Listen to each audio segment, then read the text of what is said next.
In this lesson, we're going to be talking about penetration testing and some of the details around how it works and logistics and specifically things like scope.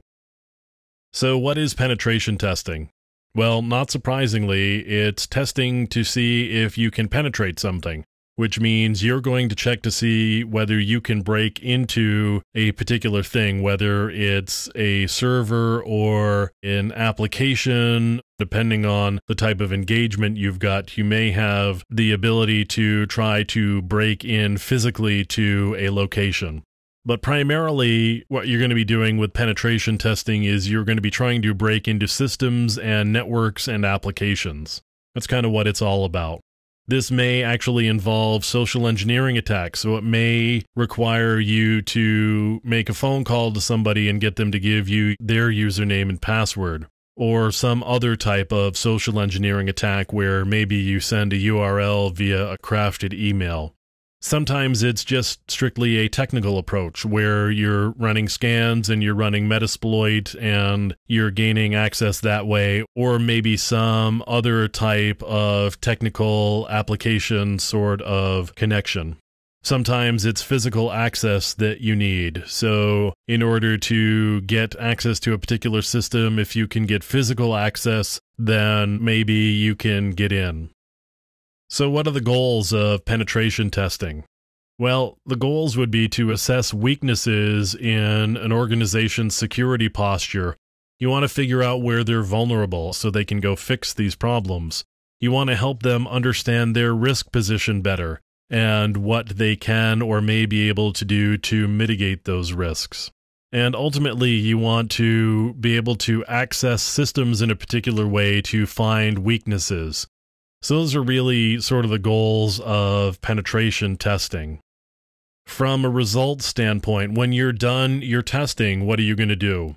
Well, you're probably going to generate a report, and by that I don't mean you're going to run some automated tool and you're going to get it to generate a report for you and you're going to give that to the client and then they're going to write you a really large check. That's not really how it works.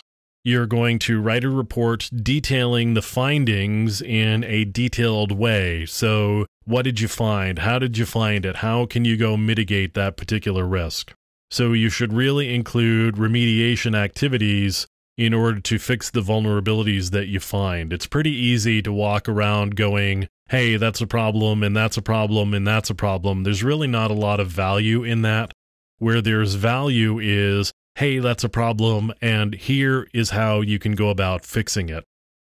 So let's talk about scope. How big is the breadbox? And specifically, what is it that the two of you have agreed to? So you as the penetration tester and them as the target organization or the client, what have you agreed to? Are there any exclusions? Are there any areas where you're not allowed to touch anything? So if they've got a database server, maybe there's a lot of really sensitive data on it and they're a little hesitant and they may put a don't touch this clause into the scope. So there's a lot of different reasons why they may exclude areas from the scope. And if they exclude them, trust their reasons and listen to what they have to say in terms of this is what we want you to accomplish. So along those lines, you really need to get sign-off from the target organization. We've talked about this before. This is certainly all about ethics and trust, and it's also about legality, because if you do something that you don't have permission to do, you could be prosecuted for that. So definitely get the scope very clear and in writing, and with signatures attached to it as to what you can and can't do. Always get approval from the right people. Make sure you get somebody who has the right level of permissions and is the right level of management so that they can sign off on it, understanding and accepting the risk that is associated with a penetration test. So let me talk a little bit about security assessments and how they differ from penetration tests. A security assessment is a hand-in-hand approach with the client.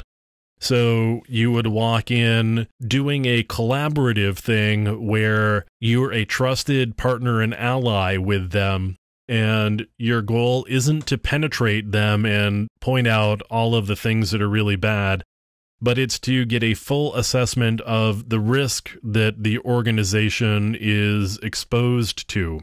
You would probably provide more detail about fixes than maybe you would in a penetration test.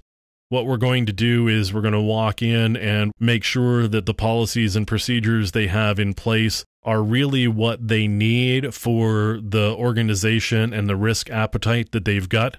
And we're going to make sure that the policies and procedures have controls that can tell us whether they are being actually adhered to or not. So the procedures and policies are being followed. A security assessment is probably a little bit more comprehensive than a penetration test. You would look at more factors to assess the security posture of the organization and their overall risk, and you would tailor the output based on their risk appetite and what they're most interested in.